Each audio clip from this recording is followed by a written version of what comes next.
Hello YouTube, my name is Zach, and today I'm going to be analyzing Sharon Adel from Within Temptation. Now I know that Eric Adams won the poll, and I know that you guys were looking forward to seeing an analysis of him, but he's coming next week. I had a change of heart about the song that I was going to analyze with him, so I wasn't really able to come up with something that would do him justice like he deserves, but he's coming next week, I promise, and Sharon has already been in the chamber, locked and loaded, ready to go for a while, so I figured, what better time than now to go ahead and analyze her. Of course, before we get started, here's a quick disclaimer to those of you who've never seen my content. This video is made strictly for educational purposes. This is not a reaction video. I've already thoroughly analyzed Sharon prior to this recording. I'm a professional voice teacher at a music studio in Atlanta, Georgia, and I've taught hundreds of voices, both male and female, in most genres from the ages of 5 to 60. I base my analyses upon academically sourced, health-based principles. If you want to learn a bit more about the basis of my pedagogy, I encourage you to check out nats.org and peruse the Journal of Singing. It has been the authoritative source of all things vocal pedagogy related in the United States for the last 75 years. Artistry and technique are equally important in singing, and throughout my research of the YouTube landscape, I found that there is a much greater emphasis on artistry across the board than technique, and I aim to counterbalance that with some more objective commentary. As such, my videos tend to de-emphasize the artistic intention of the singer. My doing so does not invalidate the singer's skill or efficacy in displaying his or her artistic ideals, but perhaps instead offers a different lens by which to view the process of singing and phonation. I seek out what I call teachable moments, and as a result, this video will contain both praise and constructive criticism. I humbly encourage you to view the critiques from a strictly educational paradigm and not as an affront on Sharon herself. My goal ultimately is to help you learn about your own singing. So I know that Sharon has no formal vocal training. I think that she's mentioned that in several interviews and made that pretty clear to her fans. So as a result, I'm not going to expect her to have absolutely perfect technique, and I'm not going to criticize her as if she's some fundamentally flawed singer. In all honesty, she's done a lot of things very, very well, especially considering the fact that she hasn't had formal training. So to summarize, here are a few positive traits and a few negative traits about her singing so that it kind of gives you a baseline of what to look for. First off, she has a very natural and distinctive singing tone. Secondly, she has very good awareness of which ranges to use her vocal registers. And third of all, she's been very consistent over time, so much so that I've looked at several different videos to analyze, and I feel like there really hasn't been much change in her technique or approach throughout the years at all. As far as some negatives of her singing, first off, she has inconsistent breath support, which inhibits her tone at various places throughout her range. She has an inordinately high usage of glottal onsets, and she has some inconsistent vibrato, and I'll go into all of these things throughout the course of this video. This is an acoustic performance of As We Run. I think it was performed on the radio, I believe. I'm not 100% sure. But I found that this video was probably the best overall example of showing all of her positive traits and all of her negative traits in her singing technique at once. So this is why I picked that one. Just to let you know, I may skip around some of the video. I'm sorry. I wish I could do something about it, but I can't. If I play more than 10 or so seconds of a clip at a time, my video runs the risk of getting either completely demonetized or even blocked or banned, and I even run the risk of getting copyright strikes. I've already been through that spiel with YouTube twice, and I don't want to do it again, so I just edit the videos accordingly to where I can pinpoint specific elements of the singing. I apologize if this disrupts the listening experience. If there was something I could do about it, I would. So without further ado, this is And We Run. Dance inside your heart, the darkness that you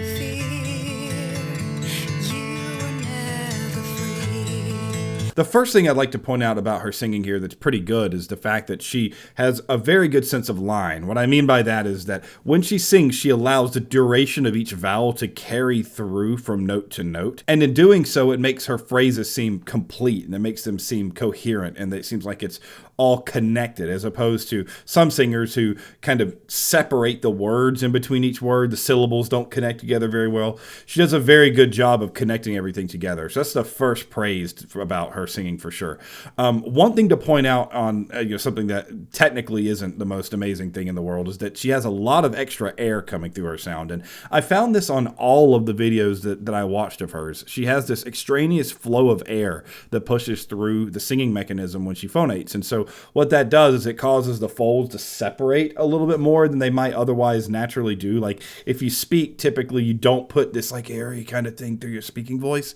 It causes the voice to fatigue a lot more easily, and it also expels too much air, so your phrases can't last as long. Now, somehow or another, she's found a way to mitigate that, and her phrasing is still pretty good, and she keeps a pretty connected sound where she has pretty good continuity of the phrases. The biggest way that you can tell if someone has a good sense of controlling the breath is how long they can hold out a phrase. The bigger thing that's going to come into play in a bit about the breathy stuff is that you're going to start hearing some inconsistencies when she changes registers. But up to this point, she's done a pretty good job of having a good sense of line. Her pitch acuity is on point. All of her notes are good. Nothing's flat, nothing's sharp. Pretty good. And we'll get to her vibrato in a little bit as well, because there's a couple of things I want to point out about that. But let's continue.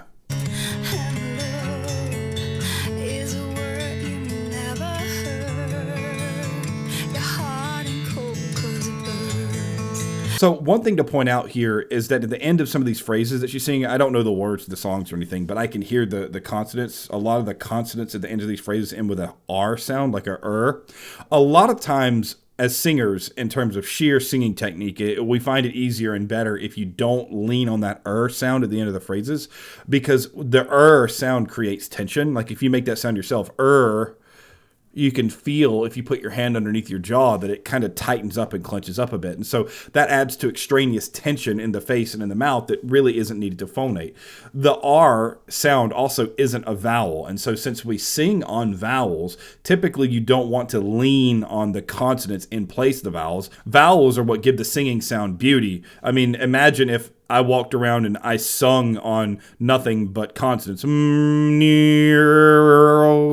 Like that kind of, it just doesn't have that same kind of beauty. Vowels are what allow the voice to speak. The consonants that we do are just kind of what get in the way of the vowels to create distinctions in each word that we speak.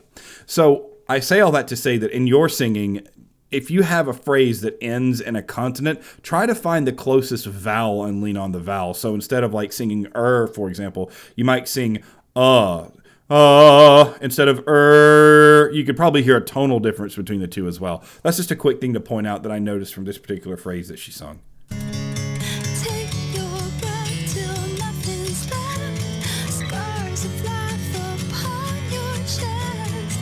So right here, really good, that especially considering that she's not trained. She's using her head voice to sing these higher pitches. And one of the biggest problems that I find, especially in women that are untrained, is that they take their chest voice, that register, their M1 register, up too high. And it results in a lot of push and strain. What she's doing instead is she's flipping those higher notes into that head voice. And what that does is it takes a lot of pressure off the rest of the mechanism, and it extends the range up further. It doesn't matter if you're a guy or a girl. If you move into your head voice, your range is going to be higher than if you just stick to your M1 or your modal register. So good on her to mitigate that and to kind of move through the registers in that way. It's really good for your voice in the long term. And for some reason, a lot of women in society today are kind of opposed to that. I don't know why, but it's been a consistent thing through a lot of my female voice students that I've had, both that I've analyzed and I've studied with privately. I actually probably have more female students across the board than I do male. And I find that for some reason these days, the head voice is just this sort of like stigmatized thing. And I don't get it. I don't know why, but it's a great tool to help you move up into your range in a healthy way without having to overly push or overly exert yourself. So she did a really good job here and showed that she has good control of her registers at this part of the song.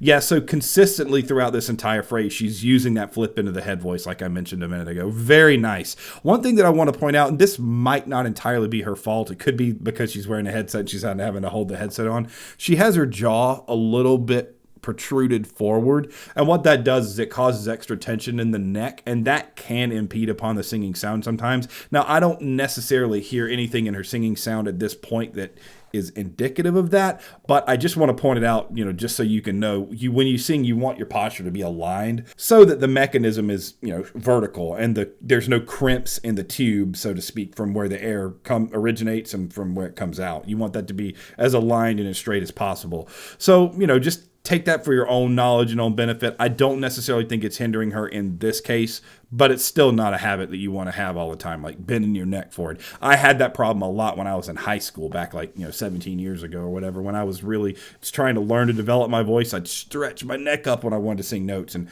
it just creates unnecessary tension. So it's a good thing to avoid.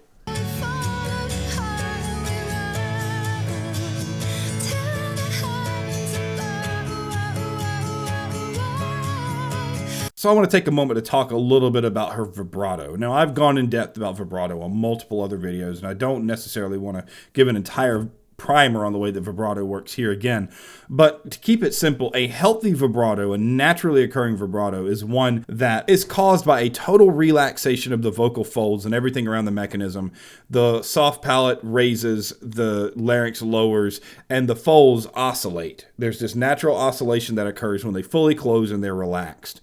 And that's what creates a vibrato sound. There's this really interesting history of vibrato that would take me forever to explain, but really quickly, instruments use vibrato because the goal was originally to mimic the human voice, because throughout the study of the voice back in the olden days, people found that when the voice was really phonating healthily and consistently, this vibratory cycle would happen in the midst of the singing sound. So instrumentalists started trying to take that vibrato sound that mimics humans. Well, now what's happened these days is people who don't have that consistent, sustainable technique, they try to create a vibrato sound to match instruments. So the whole process of vibrato creation has kind of gone full circle. And a lot of modern contemporary singers are so opposed to like creating an operatic sound that they do things to make a vibrato happen. And in Sharon's case, I think that she is trying to create a vibrato sound rather than letting it naturally occur. The reason I say this is because consistently throughout that entire phrase, that series of phrases that I just let play, you hear the vibrato come in, but the vibrato almost has a different speed and a different frequency of oscillation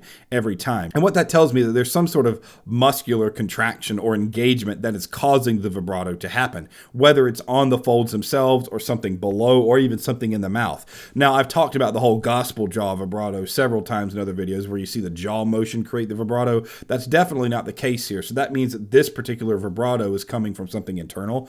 If it were a naturally occurring vibrato, we'd hear a much more opened sound, and the vibrato would have this shiny, shimmery fullness about it. Her vibrato kind of has a thinner sound to it. It's probably being done diaphragmatically. She's probably pulling air from underneath to make it sound like something like that, as opposed to a naturally occurring vibrato having a sound like You can kind of hear a more evenness in the cycles in the second time that I did it. And what I'm doing is I'm allowing the larynx to sit low and the soft palate to raise, and I'm allowing the folds to relax. But the first time that I did it, I'm actually physically engaging the muscles down in the diaphragm to kind of pulse to make the vibrato happen. That might be what she's doing here. That's what it sounds like. And a lot of times what I found is that singers that do these sort of manufactured vibratos do it so that they have a degree of consistency that they can control. Getting a naturally occurring vibrato can be easily done, but to do it consistently requires a lot of training and a lot of refinement. You're very rarely going to find singers that have a completely consistent vibrato that don't have some kind of training. So I'm not trying to be overly hard on her or anything like that. It's just, this is kind of by the numbers when it comes to students who come into my studio who have vibratos that haven't been trained. A lot of times that vibrato is a byproduct of some sort of third-party actor than just the folds themselves. And some people prefer the sound of the unnatural vibrato. Some people think that the big, rich vibrato is too operatic for their taste, and it's fine. I mean, there's nothing inherently destructive about using a manufactured vibrato as long as it isn't created by strain. And I have found some people that have manufactured this vibrato by tightening up, and they can make this really fast, shaky vibrato by tightening up. That's really bad for you. But if the vibrato isn't created by strain, it's not the end of the world. It's just not quite as full and robust sounding as a naturally occurring vibrato is.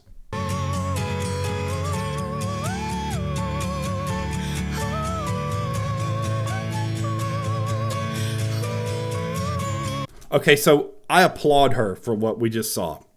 We saw a little blip on her vocal radar, and it could have been as easy as cake to have somebody come in and edit that out, but she left that little imperfection in. When she moved up, when she did that, like I think it was the second time around in the second phrase, it broke. She lost her tone. And so effectively what happened there is when she tried to carry the sound up, she did not have breath consistency from the bottom of her range up to the top. Now, she was already in her head voice, so really what she could have done to not let that happen was open with a little bit more space in the back of the mouth, and it probably wouldn't have closed and shut down like that. Typically, women's voices do a lot better in the upper range when they raise the soft palate in the back of the throat as they move up. So, that's one of those things that a non-trained singer probably isn't going to know. So that's the source of why that little blip on the radar when she lost that note happened. Not the end of the world. It happens to everybody. It even happens to opera professionals. I mean, you can just go on YouTube and search for opera singers failing to hit notes and you hear that kind of thing. So it's not the end of the world. I applaud her for leaving it there when it's so easy in society these days just to cut your mistakes out of performances. But I mentioned in my positives and negatives list at the beginning of the video that her inconsistent breath can kind of cause tonal inconsistencies up the range. This is an example of it, because I also think that in conjunction to opening up a little bit more, if she had more solid breath support and not so much air coming through the sound at once, that she probably would have had an easier time making that higher pitch consistent all the way through the phrase. I mean, she showed earlier in the singing phrase that she was able to do it, but that's what happens when you don't have solid breath support, when you're using too much air. Little inconsistencies can pop in out of nowhere that you don't expect just because you don't have that stable, sustained support underneath you. So what I hear from her is a very natural sound, which is a very good thing.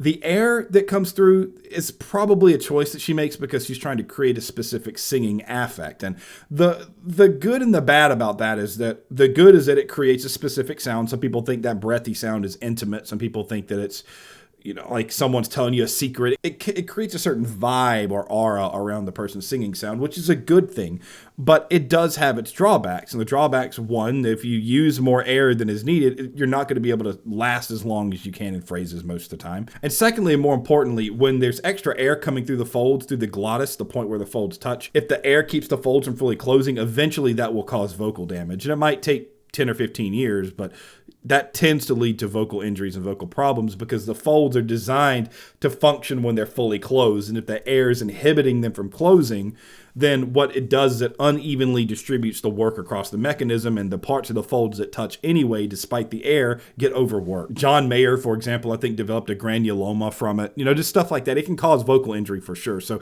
if you're going to sing in that airy style, be very mindful of how much you do it. Do not make it like the core of your singing sound because it can cause damage in the long run. If you ever want to know how to tell if someone's letting their folds close or not, just listen. If you hear that breathiness come through the sound, the folds aren't fully closing. It's just a very simple way to tell. All right, let's move on.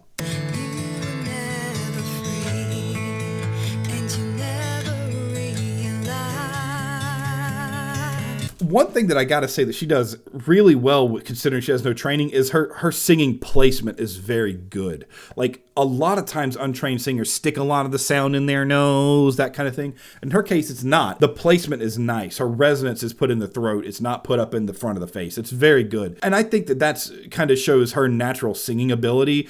Some singers just don't need a lot of training to be functional, good sounding singers. And I think that she fits that paradigm very well. I've covered a lot of singers like that on this channel that just sound good without needing a lot of training. I'm sure that some of you who've never seen this content before are kind of thinking like, well, what's this guy talking about? All this technique stuff. Like, I just like the way she sounds. Yeah, I mean, and you're completely justified in that opinion. Not having perfect technique doesn't make you a bad singer. I mean, everyone has technical flaws. I do too. It's a process. And some people like to write on their own merits without having training at all, and more power to them.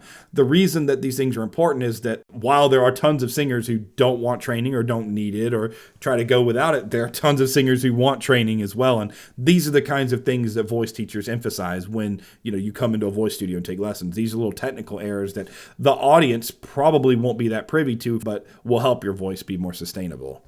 But I say all that to say that she does things naturally very, very well. And I'm not just bashing her because she does so many things naturally right. One of the things I actually told one of my students earlier today is don't be worried if a voice teacher's being nitpicky with you. One thing I never realized in college is that nitpickier your teacher's being, that means the more things you're doing right.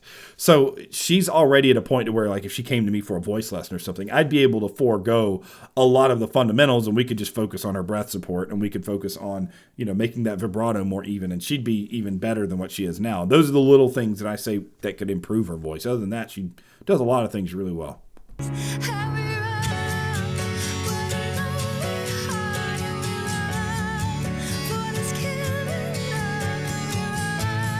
Quickly talking about her embouchures or her lip shape. One thing that I do want to compliment her on is that when she goes up into her higher notes, she doesn't open her mouth a whole lot more than it's already open.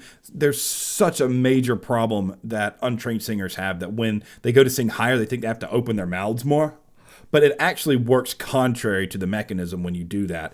The vocal tract wants to shape inside the throat in a specific way to better function in certain ranges, and when you widen your lips out, that kind of changes the whole configuration of the back half of the vocal tract. So keeping your mouth in a more closed position is almost always better when singing higher notes. Now, her embouchures, generally speaking, are a little bit wide across the board. I think that that's probably a stylistic choice, because a lot of times when you have wide embouchures, it gives your sound like a brighter timbre, a brighter tone, and for contemporary music, that's generally considered to be more desirable, especially in women. But it's definitely worth complimenting her here in saying that she doesn't like open way up wide when she gets into the higher pitches. It's just such a common problem with untrained singers that she's somehow kind of worked around and mitigated. So very nice, very good.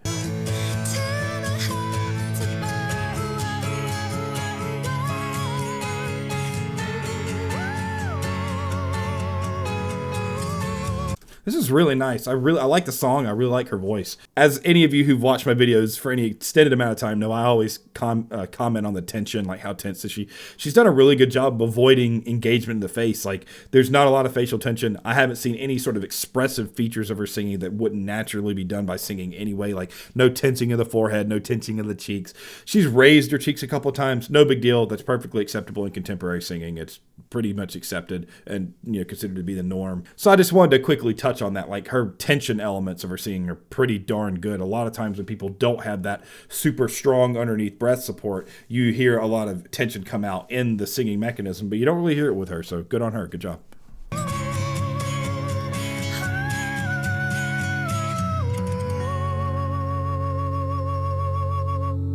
Very nice. Yeah, she's a great singer. I've never really listened to much of her before this, but I'm really impressed by a couple of things about her singing. First off, her consistency, despite the fact that she's never been trained, is really, really good. She actually reminds me a little bit of Devin Townsend in that sense, that Devin Townsend never really had any major training, but he's done a really good job of creating a sense of consistency with himself. And in the same sense, you can go through his singing and nitpick little technical issues as well, but for the most part, the musicianship shines through with him, and it does the same thing here with Sharon. Her musicianship and her natural ability to sing kind of shines through the technical issues that she may have. And I'm sure that if she ever one day did decide to step into a voice studio and take some voice training, a lot of these issues would be very quickly rectified. I don't think that any of these things are like irreparable or anything like that. So very nice stuff. Very good singer, and I've been meaning to analyze her for a while. She's been requested a lot, and I'm really glad that I did, because it makes me want to check out some more of her singing. I like her timbre.